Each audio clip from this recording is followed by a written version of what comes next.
first of all, would like to thank Sophia and the whole team responsible for the organization of this terrific event. Thank you very much. So the objective of my presentation is to critically investigate the problem raised by Andreas Matthias about the responsibility gap.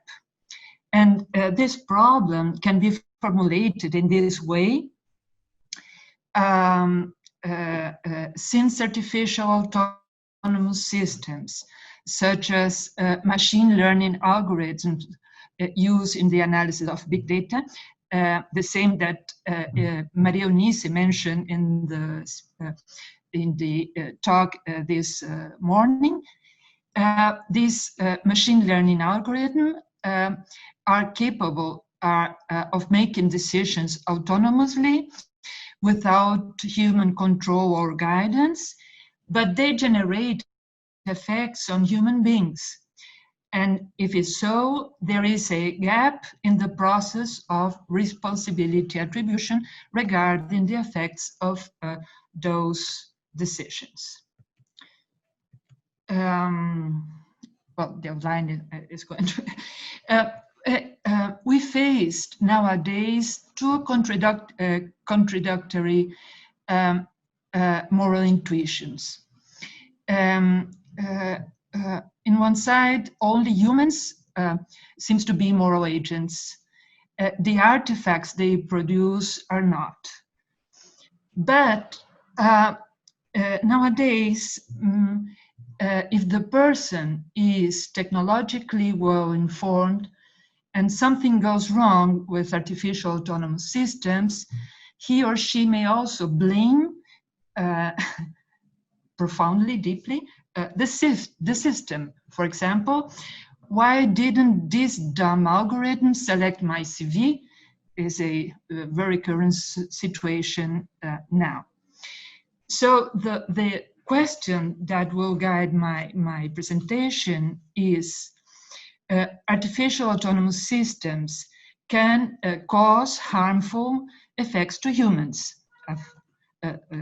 as this example I mentioned. But are they responsible for such effects in a non-trivial, non-metaphorical, or not anthropomorphic sense?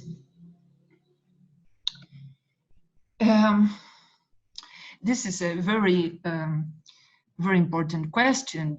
And in this beautiful study, Aaron Smith mentioned the attitude of how American people is relating with computer programs and how they think the algorithms may be or not charged with a very damaging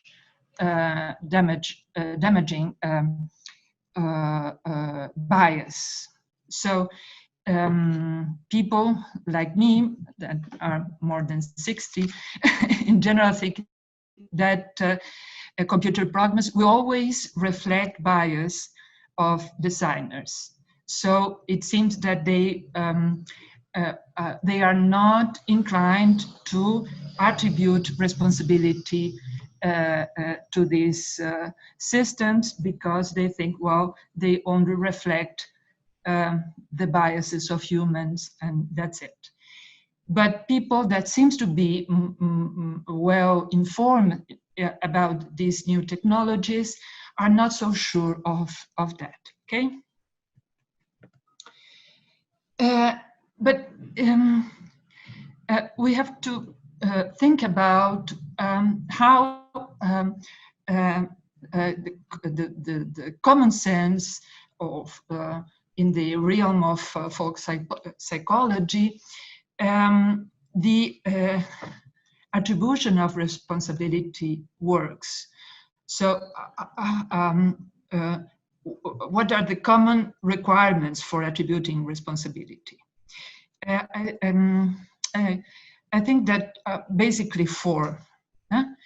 the ability to understand and predict possible implications of actions that we know in general as moral agency, a prior existence of any social, moral, legal duty of the agent, the possibility of an effective choice without coercion, and we are very well aware about the problem about the difference between causing an action and being responsible for the action. For example, if a little child pull the trigger, in general, his or she is not considered responsible, even though the child pulled the trigger. So in this way, is it legitimate to even in a modest way, it's legitimate to attribute responsibility to these artificial autonomous systems? And this modest version, I learned this trick with computer scientists. For example, when they define metabolism as energy inputs in the system. So it's a very basic version, very modest version of these requirements, maybe. So the first one, to understand and predict, is very tricky to define understanding. But we have a very intuitive notion of what understanding is. But at least artificial autonomous systems may assess a given situation, mainly what they are fed with this huge, massive amount of data that they can process very quickly, and even predict, as a moral agent in general can do, predict possible outcomes and change their course of action. I quote a beautiful work on this kind of algorithmic assessment of risk.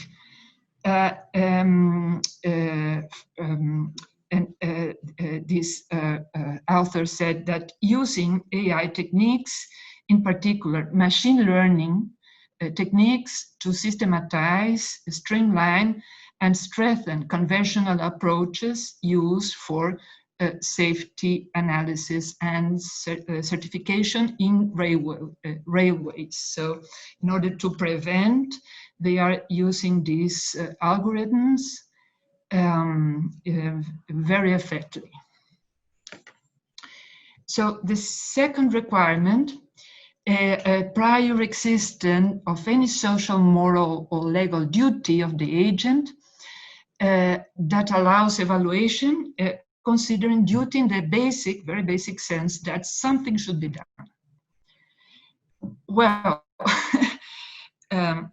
artificial autonomous systems are provided with prior functions in a sense that they are determined to do something in a very Kantian way. And they are used for a lot of ends as manufacturing robots. They are smart assistants, proactive healthcare management, disease mapping. We are in need of disease mapping nowadays. Automated financial investing. The market is almost entirely automatized nowadays.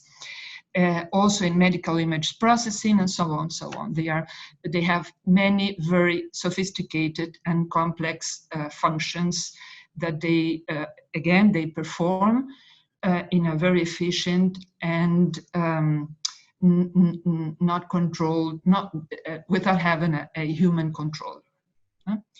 But it doesn't mean that they do not have problems. Of course they have. The third requirement is the possibility of having an effective choice, the absence of coercion. And I think a lot of you are very familiar with these recommendation algorithms as Amazon, Netflix, Spotify is using, and they are able to recommend and to select relevant information without using, for example, information filtering systems. They are another systems that cooperate in these recommendation algorithms, but they in general use the strategy that removes redundant or unwanted information from an information stream provided by the user, him or herself. And they do that in a semi-automate or computerized way. Meyer Schamberg and Cookyer in this big data classic book, they mention that Amazon in 10 or 15 years ago, when they started to use big data in their systems, fired the literary critics that were responsible for recommending new readings to users. So in a way, Amazon prefer these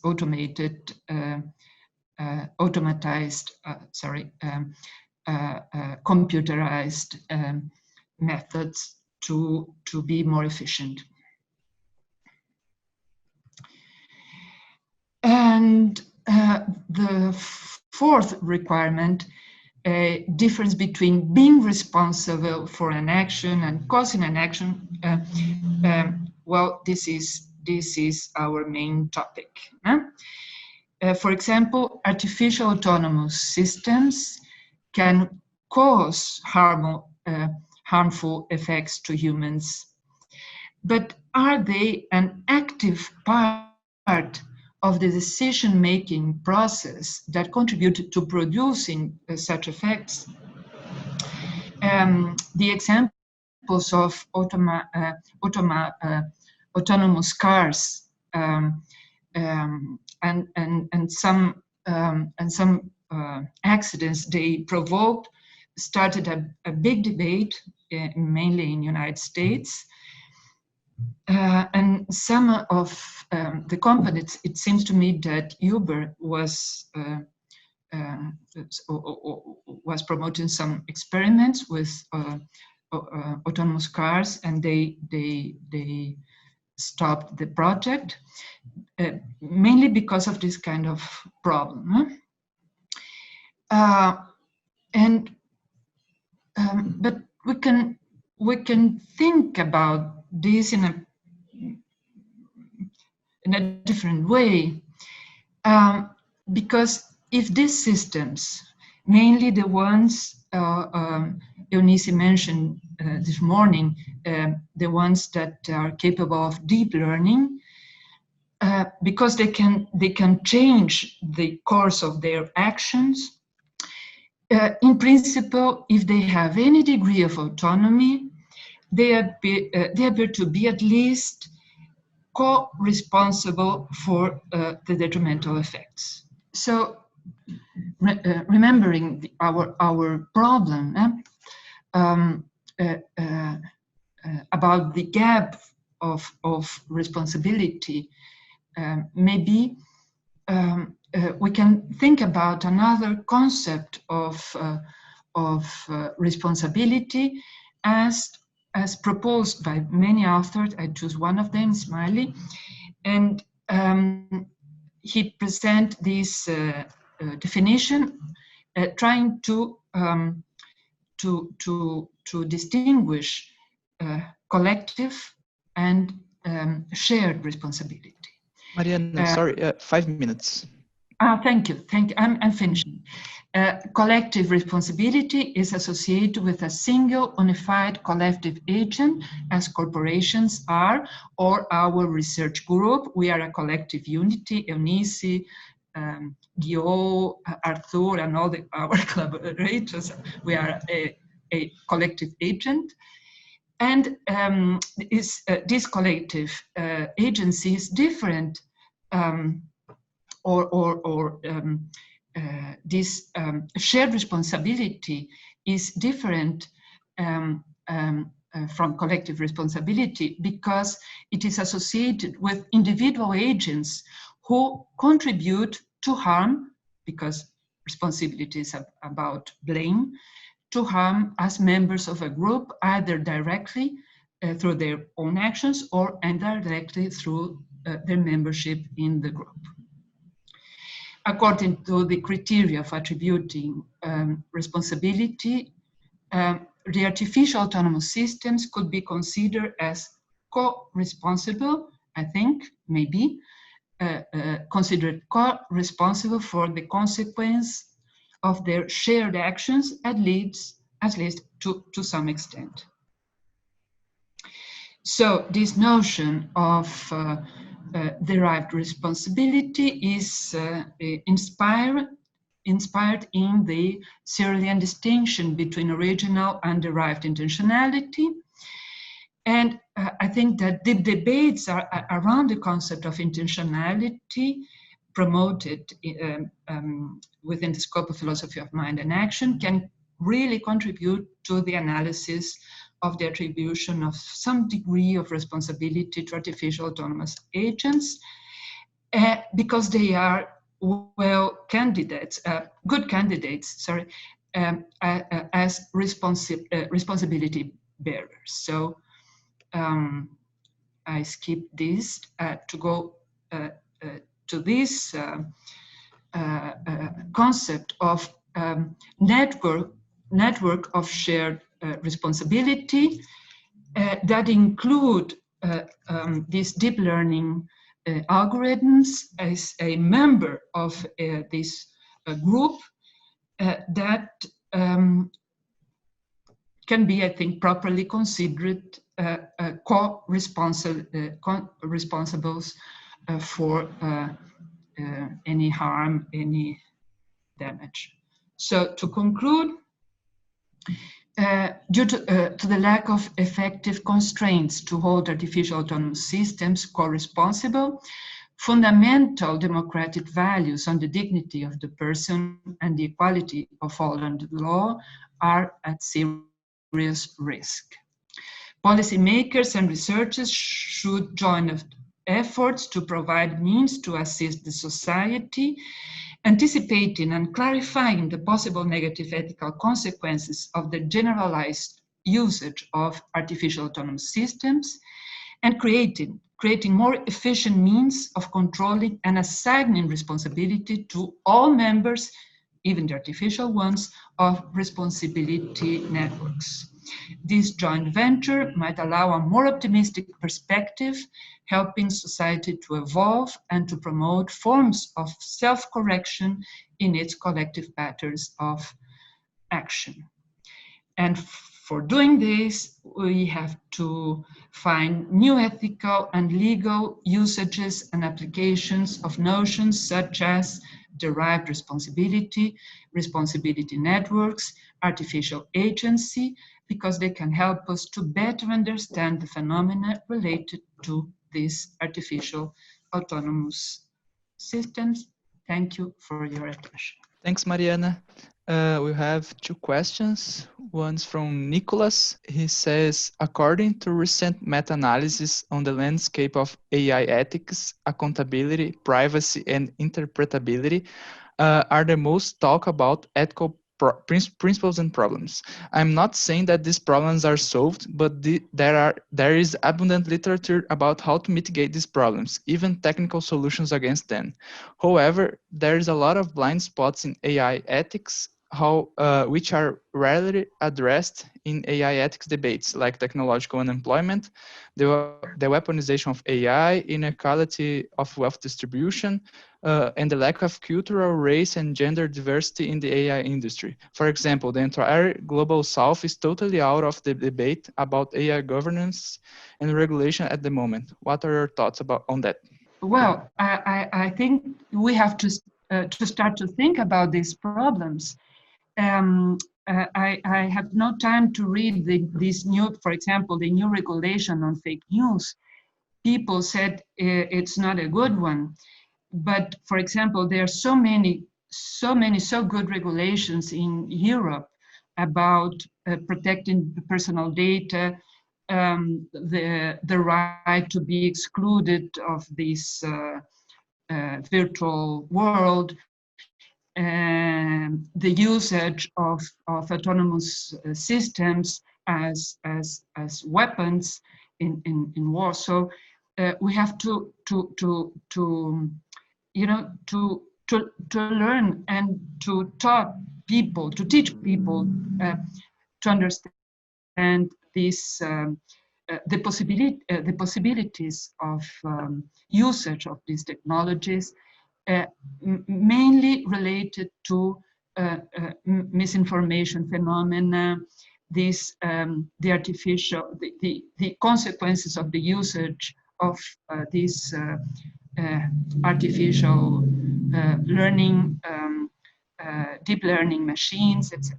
So we have to start to think really in a very deep and profound way about these issues. Thank you for your question. We have another from Itamar. He asks, I was just wondering whether you would conceive of moral responsibility without individual agency, and if not, since humans are individuated throughout socialization, can this be used as an argument from social epistemology to support your thesis? I think so, Nitamar. Thank you for your question. I think so, but it is important also to maintain in our set of interests the possibility of action of these artificial systems, because if we think about this phenomena as collective as a collective institution, I think the harm, the specific harm these algorithms may provoke will stay. Because how to say that? I think that they have to be punished in some way. So if think about a collective responsibility, the punishment may not include the artificial systems. Artificial systems can be punished, prohibiting their usage, for example. Any more questions?